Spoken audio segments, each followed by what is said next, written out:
कमलनाथ की चाय की दुकान बहुत अच्छी चलती थी क्योंकि वो कई सालों से अपने गांव में चाय बेच रहा था। लोग उसे बरसों से जानते थे, जिसके कारण उस पर आंख मूंद कर भरोसा भी करते थे। इसी भरोसे का उसे बहुत घमंड था, जिसके चलते एक दिन वो अपने चाय बनाने के दूध में पानी मिला रहा था। ये देखकर उसकी पत्नी रानी उससे बोलती है, अरे अरे अरे, ये क्या कर रहे हैं आप? आपको पता भी है गांव वाले आप पर कितना भरोसा करते हैं और आप हैं कि उनके भरोसे का फायदा उठा रहे हैं। ऐसे चाय बनाने के दूध में पानी मिलाना सही नहीं है जी। तुम तो चुप ही रहो। आटे दाल का भाव तो पता नहीं है और आई हो मुझे समझाने। वैसे भी भरोसा करते हैं तभी ये कर रहा हूँ, समझी? और वैसे भी इस गांव में मेरी चाय के अलावा और किसी की चाय की दुकान चल भी नहीं सकती, तो इतना घमंड करना तो बनता है मेरा मलाई मार के। कमलनाथ अपनी पत्नी रानी की एक नहीं सुनता और दूध में पानी मिलाकर उस दूध को अपनी दुकान पर ले जाता है और आराम से पूरा दिन गांव वालों को चाय पिलाता है। लेकिन कुछ दिनों बाद अचानक ही एक छोटी सी चाय की दुकान कमलनाथ की दुकान के सामने खुल जाती है।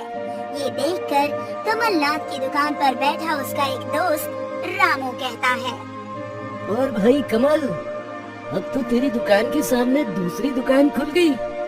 देखियो कहीं तेरे ग्राहक इसके पास न चले जाएं। सुना है कि उसकी चाय में बहुत स्वाद है। कैसी बात करते हो रामू? अरे तुम जानते नहीं हो कितने सालों से मैं इस गांव में चाय बेच रहा हूँ। मेरा कोई ग्राहक इसकी दुकान पर चले जाए ना तो मेरा नाम बदल देना मलाई मार के। इतना घमंड ठीक नहीं कमल। और वैसे भी देखो, समय के साथ तुम्हारी चाय का स्वाद फीका होता जा रहा है। अभी फिर भी इतना घमंड करोगे तो कहीं हाथ खाली मलते ना रह जाओ। अरे ऐसे कैसे? आज भी कमलनाथ की चाय के चर्चे हैं मलाई मार के। कमलनाथ को अपनी चाय की दुकान पर बहुत घमंड था। उसको लगता था कि उसके गांव वाले हमेशा उसकी ही दुकान पर आते हैं।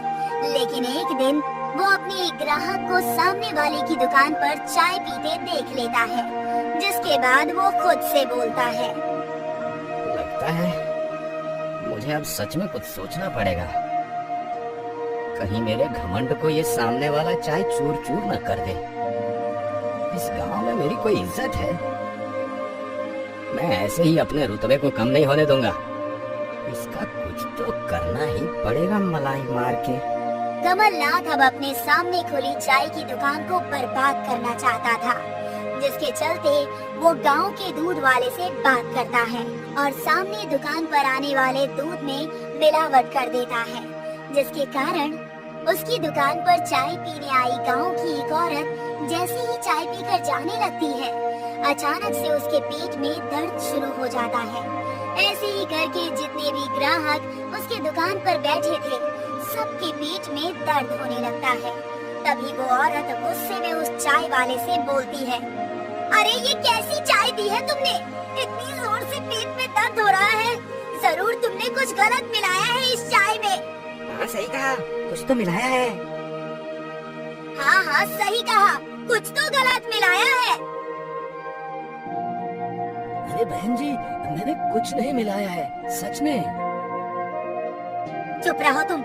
तुम्हारी चाय पीने के बाद से ही मेरे पेट में इतना दर्द हो रहा है। अब मैं दोबारा यहाँ कभी चाय नहीं पीऊंगी और सबको बोलूंगी भी कि तुम अपनी चाय में मिलावट करते हो। उस चाय वाले की दुकान पर हो रहा तमाशा कमलनाथ बड़ी खुशी के साथ देख रहा था, जबकि सब किया धरा उसी का था। लेकिन बेचारे की दुकान को कितना नुकसान होता है। लोग अब उसकी दुकान पर चाय पीना ही छोड़ देते हैं, जिसके कारण कुछ ही समय में उसको अपनी चाय की दुकान बंद करके उस गांव को छोड़ के जाना पड़ता है। और ये देखकर कमलनाथ अपने दोस्त रामू के साथ बैठा एक दिन उससे बोलता है, क्यों रामू, देख लिया? अरे ऐसे ही घमंड नहीं है मुझे। सच में मेरे में कुछ तो बात है। इस गांव में मेरे सिवा कोई दूसरा चाय वाला टिकता ही नहीं है। अब खुद ही देख लो, जिसकी तुम इतनी तारीफ कर रहे थे वो अपनी दुकान बंद करके भाग गया मलाई मार के।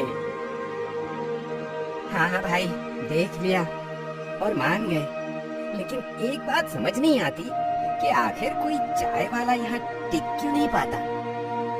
अरे मेरे खौफ के कारण मेरी चाय का मुकाबला करना छोटे मोटे चाय वालों के बस की बात नहीं है, इसलिए जब इनकी बिक्री बंद हो जाती है तो बेचारे रफू चक्कर हो जाते हैं मलाई मार के।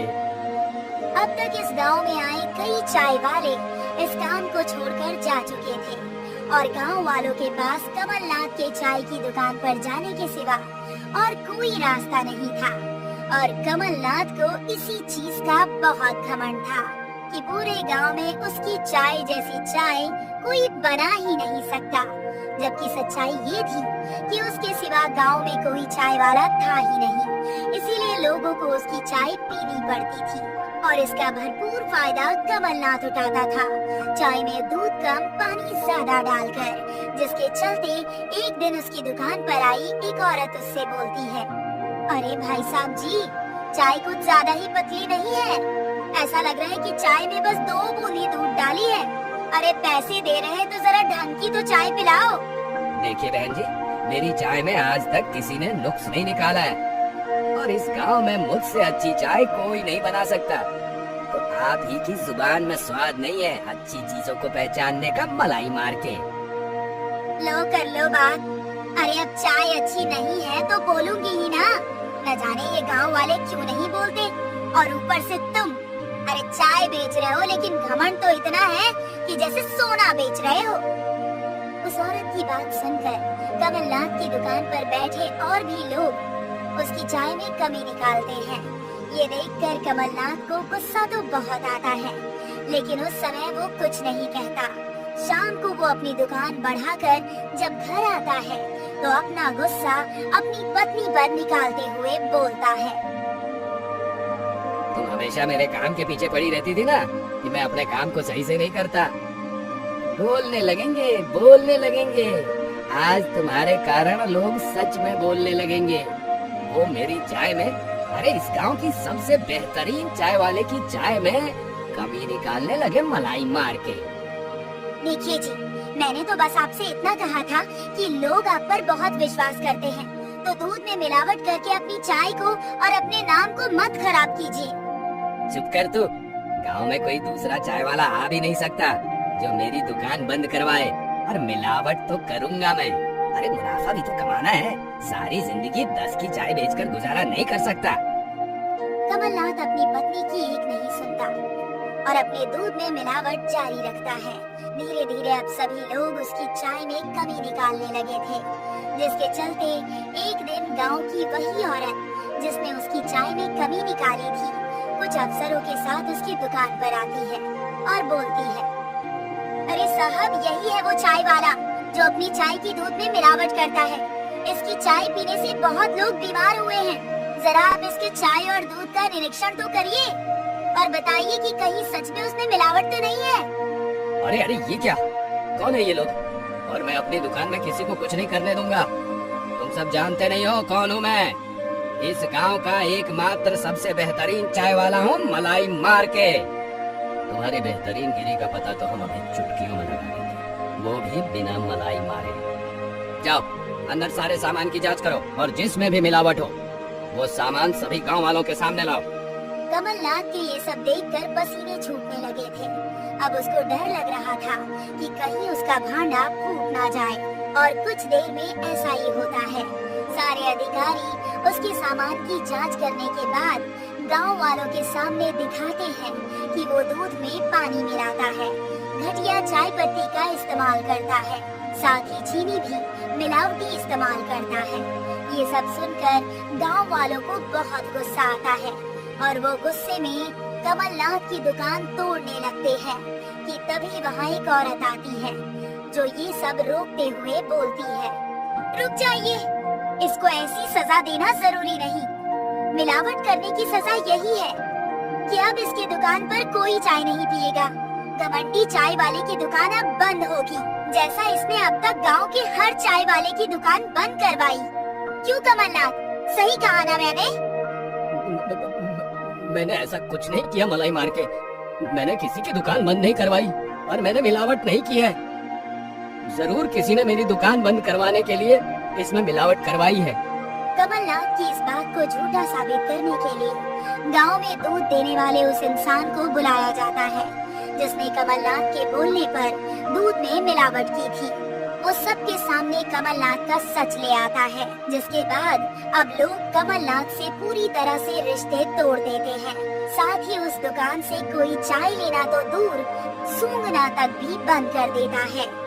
और अब उसकी हालत ऐसी हो गई थी कि उसे ये गांव छोड़कर जाना पड़ता है। साथ ही उसका घमंड भी अब चूर चूर हो गया था, जिसके कारण अब वो गांव छोड़कर किसी दूसरे गांव में रहकर मजदूरी कर अपना घर चलाने पर मजबूर हो जाता है।